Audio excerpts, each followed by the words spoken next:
The desert. Those of us who live in regions covered with forests and surrounded by hills may find it difficult to imagine what a desert is really like. The popular belief is that it is an endless stretch of sand where no rain falls and, therefore, no vegetation grows. It is dry, hot, waterless and without shelter. But this is not entirely correct. For those who have studied it, the desert can be a beautiful place. It is the home of a variety of people, animals and plants that have learned to live under very hot and dry conditions. True, the ground is not always hidden by a cover of grass, plants or trees as it is in other climates. But whenever it rains, which is rare, desert flower buds open up, and the sight can be as rewarding as that of any tropical garden.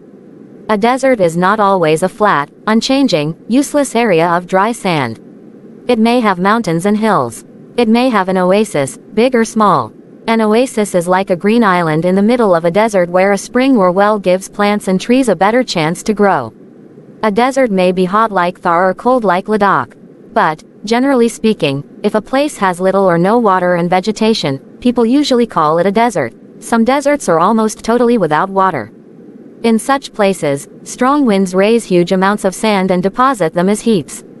These are called sand dunes, and they can shift and move endlessly across the desert. Few plants can survive in such dry, shifting sands. All living things need water in order to survive. The few plants and animals that live in deserts have developed the ability to require less water than most plants and animals. The camel, popularly known as the ship of the desert, can drink a lot of water at one time. Camels can do without water for days together. The reason is that they sweat very little. We sweat because we must keep our body temperature constant. When it gets hot, our sweat cools the body. Camels can stand high body temperatures. They don't need to sweat and can, therefore, store the water they drink for long periods of time. The smaller desert animals do not drink water. They stay in underground tunnels during the hot day and come out only at night to eat. Some of them eat other animals and get the water they need from the moisture in the meat.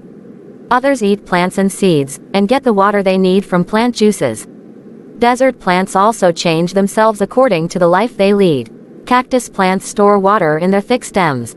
Their roots lie close to the surface of the ground and quickly take in the tiny drops of water from the light rains that occasionally fall. The major feature of all deserts is, of course, dryness and differences of temperature. In hot and wet climates, the moisture in the air acts like a blanket and protects the Earth's surface from the hot rays of the sun. The absence of this blanket in desert lands causes the deserts to heat up rapidly during the day and to cool down rapidly at night.